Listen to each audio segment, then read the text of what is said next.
Halo para pemirsa Suyanto.id, ketemu lagi.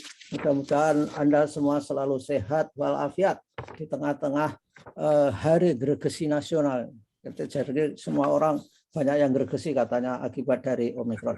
Nah, kali ini masih tetap bersama channel Anda, sebuah channel pendidikan, yaitu channel Suyanto.id, merupakan channel untuk berbagi pengetahuan dan belajar sepanjang hayat. Nah, kali ini di episode pertama ini kita memiliki tamu istimewa. Beliau adalah Profesor Dr. Kiki Sudibyo, SU, SP, Perioka. Nah, beliau adalah merupakan tokoh dalam masyarakat dan juga tokoh dalam bidang akademik. Secara akademik, beliau banyak melakukan publikasi, beliau mendapat penghargaan sebagai dosen teladan, beliau pernah menjadi keaprodi, beliau pernah menjadi dekan di Fakultas Kedokteran Gigi Universitas Gadjah Mada. Nah, beliau adalah profesional dalam bidang kedokteran gigi dan beliau melayani praktek profesinya ada di Dental Center Jalan Solo dan sekaligus juga ownernya dari Dental Center itu. Nah, kita akan berbicara mengenai soal gigi.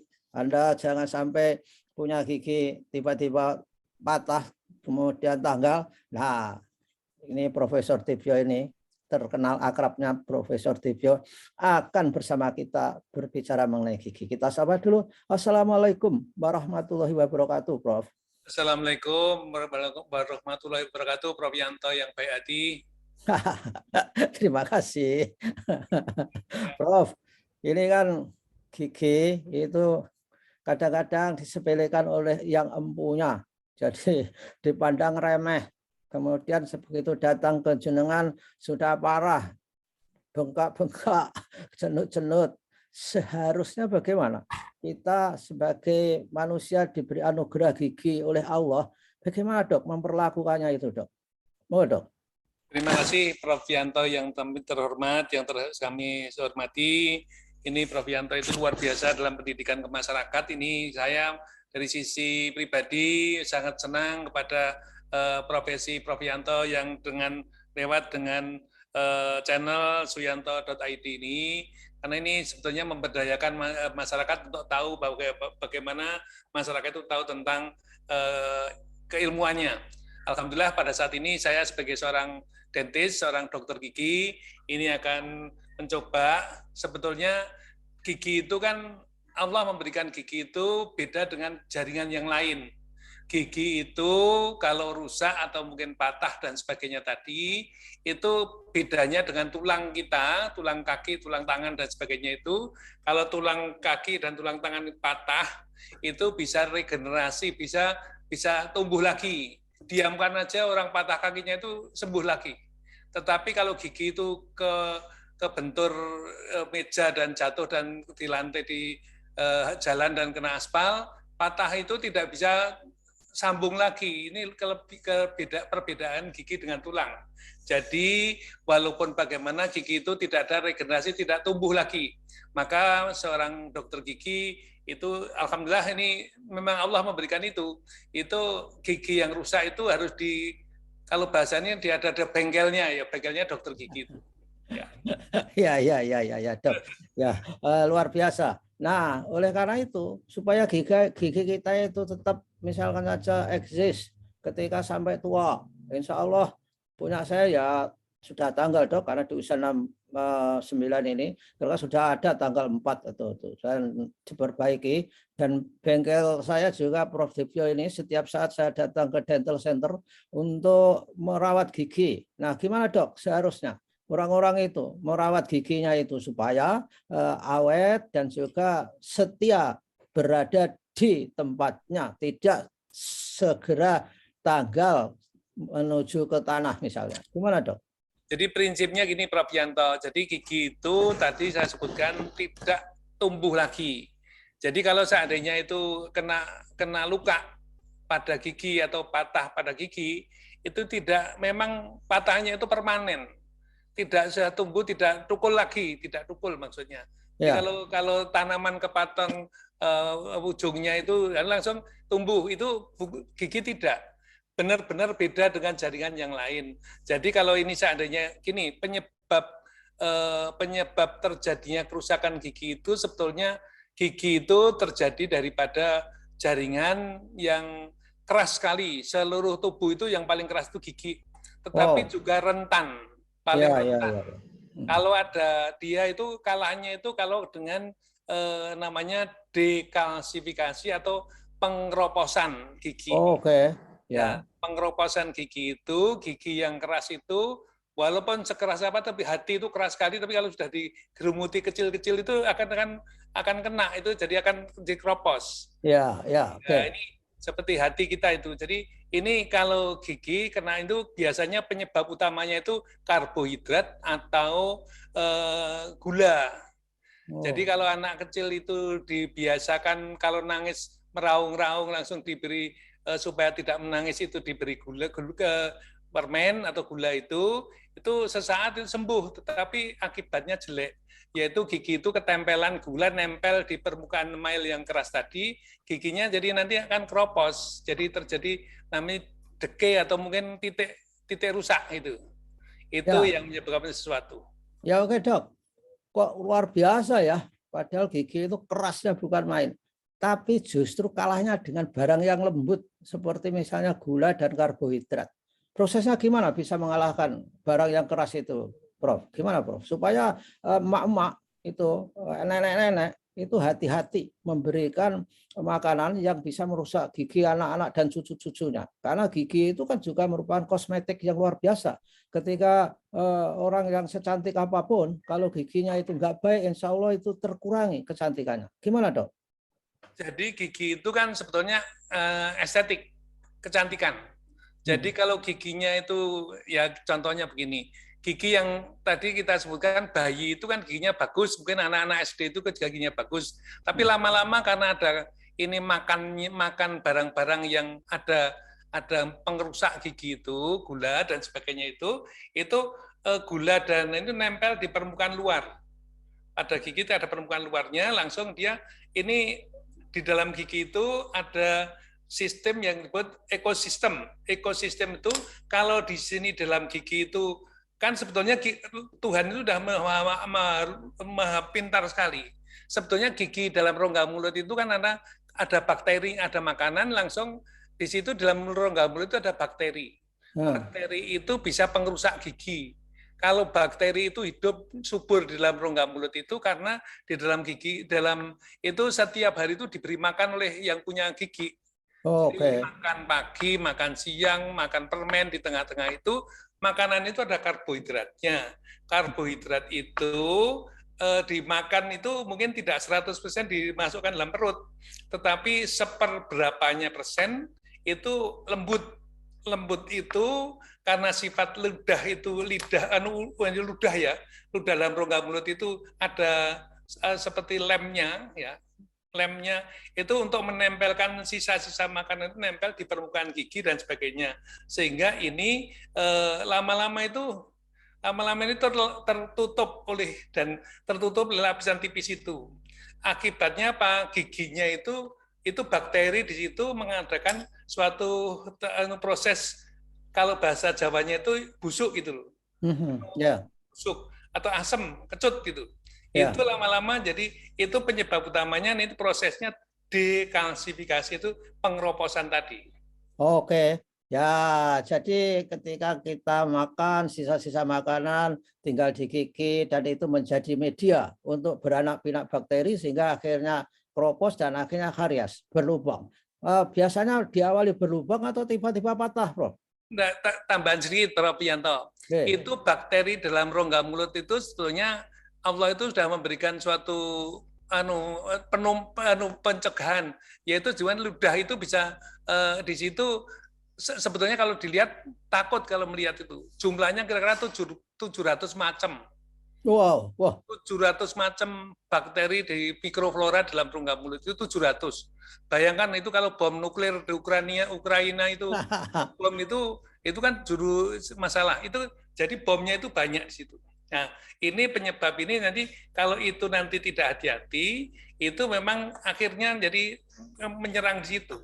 Nah, itu menurut saya perlu ada sesuatu yang lebih hati-hati. Kalau makan sebelum tidur ya, ini urusannya dengan pembersihan suplai makanan yang sebetulnya makanan kita makan ke perut itu juga memberi makan pada bakteri dalam rongga mulut itu. Jadi bakteri itu bisa aktif, bisa subur dalam rongga mulut kalau itu pengemil makanannya itu pagi, siang, sore, ngemil tidak disikat. Oke. Nah, itu yang bahaya itu. Jadi kalau anak kecil susu jadi gampang itu kalau seandainya itu baru orang lahir itu imut-imut sekali itu kan giginya bagus, tapi lama-lama itu gigisnya sebabnya apa? Itu sebenarnya cuma ketempelan susu atau ketempelan gula-gula yang lembut disuapi nasi bubur oleh ibunya, tapi langsung tidak disikat. Kan anak kecil kan belum bisa nyikat sendiri, yaitu caranya cuma diusap dengan ludah kapas supaya bersih. Tapi ibunya sibuk langsung tidur. Anaknya semalam suntuk terendam karbohidrat dan sebagainya, jadi akan gigis itu. Oke, ya. Jadi karena karbohidrat menjadi asam, gigi yang anak-anak balita yang usia SD 4 tahun itu sudah rintik baik, akhirnya berubah seperti mente semua dok, seperti ya itu mente itu kan. Dan itu gini Prof Yanto, yang paling tidak, ini cerita kecil aja. Orang anak kecil itu kan biasanya begitu lahir, begitu dipangku oleh ibunya atau papanya, itu langsung banyak orang mendekati dia dan menyayangi dia dengan baik. Tapi lama-lama si penyayang itu hilang karena ternyata dari rongga mulutnya si bayi yang sudah makan bubur banyak itu ada bau mulut yang jelek. Oke. Jadi ini kalau orang tua kedua gitu. Jadi mungkin manten baru itu ternyata itu penyebabnya mulut yang bau itu. Oke. Bisa makanan yang busuk, basi, kalau bahasa sederhananya basi itu bisa menyebabkan bau mulut. Ya, betul. Makanya bayi itu disenangi banyak orang karena baunya khas. Bau mulutnya juga masih wangi dan semua orang suka mendong, mencium dan sebagainya. Nah dok, kalau misalkan itu terjadi setiap hari, kalau begitu kan capek kita ini. Habis makan harus sikat, habis makan harus sikat. Bagaimana siklus umur bakteri itu supaya kita aman? Nikatnya kapan, kemudian makan kapan, supaya kita bisa menghitung. Gimana Prof? Ini bakteri itu memang sebetulnya bakteri itu tidak berbahaya pada rongga mulut pada keadaan normal. Tapi pada keadaan tidak normal ada perubahan-perubahan itu. Sebetulnya 5 menit setelah makan, ya proses penempelan makanan pada gigi dan sebagainya 5 menit itu proses namanya proses pengasaman gigi itu sudah muncul. Bakteri sudah kerja itu. Keluar saatnya untuk melukai pada gigi itu. Jadi sebetulnya yang paling baik itu kalau bisa 5 menit setelah makan itu harus sikat gigi. Jangan setelah pagi makannya malam hari makan malam itu langsung paginya baru sikat gigi. Itu kalau saran saya sikat gigi itu tidak hanya 2 kali tapi lebih banyak lebih baik. Setiap saat itu kita sikat gigi, tapi hati-hati jangan sampai bulu sikat giginya itu melukai gigi yang tidak punya itu, karena bisa mengakibatkan namanya abrasi. Ngerok ujung sikat itu bisa juga menyebabkan kerusakan pada gigi. Jadi hati-hati semua itu harus ada dosisnya, kalau jumlahnya itu jangan terlalu lebih-lebih kebiasaan si pasien itu nyikatnya sambil ngalamun nyikat enaknya sendiri. Jadi akhirnya leher giginya itu di leher gigi namanya ada teraus sehingga giginya jadi linu. Wah, itu sangat saya itu dok. Saya waktu kecil nyikatnya gigi itu kenceng sekali. Akhirnya gigi saya kan profesor tahu gigi saya punya parit itu. Jadi lego-lego. Itu namanya lego-lego di leher gigi. Itu gini maaf ya. Penyikatan gigi namanya habit atau kebiasaan sehari-hari. Sering-sering nyikat gigi itu sambil ngalamun. Jadi ngalamun tapi ini kekuatan tangan untuk nyikat gigi itu tidak terkoordinir oleh kekuatan email gigi itu. Jadi sering-sering maksudnya bersih tapi justru malah seperti garit-garit giginya. Ya. Ya, kita nyikat gigi kan sampai misalnya saya 69 tahun, sehari 2 kali itu sudah berapa kali saja itu sikat giginya. Ya memang Batu yang keras sekali kena titik hujan, titik air aja lekuk. ya Lebih-lebih betul. gigi gitu. Ya, Jadi ya agak betul. terkeroposnya gigi, terlukanya gigi, leher gigi itu langsung di dalam gigi itu ada sarafnya. Saraf Oh, gigi itu kalau ini kebuka ngilu itu, oh. Dan ngilu dan sensitif. apa, Dok, kalau saya datang ke dental center, kalau pasien datang ke dental center ke Prof. Debjo, diapain? Orang leher giginya yang menggik-menggik itu. Diapain? Jadi kalau seandainya gigi itu yang menggik-menggik di lehernya itu, biasanya keluarnya begini, keluarnya itu giginya langsung, dok saya, ya ini bukan dok, saya Pak Debjo gitu aja, gampang. Kalau dok itu Pak Yanto, Mbak ya, karena kolega ya gitu. Ini Pak Debjo, ini kok gigi saya kalau makin linu, makin disikat dengan keras, makin emosi, makin linu itu, karena kebuka tulang yang garit-garitnya itu. Itu kalau menurut saya yang treatmentnya tindakan yang paling baik adalah kita nanti ada 2 macam. Tindakan mengurangi sensitifnya ada, tindakan penambalannya ada. Gigi itu nanti kita tempel, kita tutup. Yang kedua kalau ini nanti sensitif itu nanti ada obat untuk mengurangi sensitifnya ada. Tapi gini, yang paling penting adalah edukasi kepada pasien. Pak Prof Yanto, ya Prof Yanto, kalau nyikat gigi jangan sampai semangat sekali tapi malah tidak bersih. Intinya itu sikat gigi itu bukan tapi bersih saja. Jadi melihat membawa kaca mulut, kaca pengilon itu, langsung kita lihat giginya sudah bersih belum.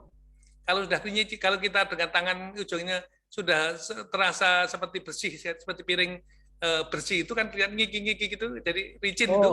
Ya. Kalau anak kecil dulu saya dengan itu bisa dengan ujung jari kelihatan. Oh itu sudah bersih. Kalau masih licin itu belum bersih. Oh ya, oke. Ya, oke lah. Baiklah, Prof. Sudah banyak ilmu, pengetahuan yang diberikan kepada para emak-emak dan nenek-nenek dan juga masyarakat bagaimana merawat gigi kita. Dan selanjutnya persoalan seluk-beluk dengan gigi masih akan kita bicarakan minggu depan di episode 2 masih bersama dengan Profesor Debjo yang ini adalah merupakan dokter yang sangat sabar karena ketika saya ke kliniknya itu sangat tidak menakutkan walaupun membawa berbagai barang yang lancip-lancip itu. Dan itulah Profesor Debjo. Terima kasih Prof atas kebersamaannya dengan Suyanto.id. Terima kasih Prof Yanto. Ini kami diberi kesempatan untuk bisa komunikasi dengan Prof Yanto dan masyarakat pada umumnya. Saya merasakan tersanjung dengan Prof Yanto ini karena Prof Yanto itu pakar pendidikan dan itu menggunakan kesempatan ini untuk mendidik kepada masyarakat sehingga ilmu dan pengetahuan ilmu itu bisa digunakan pada masyarakat dengan baik. Saya kira itu ibadahnya cukup ibadah yang tinggi sekali, Prof. Ya, amin. Insya Allah begitu. Ketemu minggu depan, Dok. Wassalamualaikum warahmatullahi wabarakatuh. Waalaikumsalam warahmatullahi wabarakatuh. Prof Yanto, terima kasih. Terima kasih.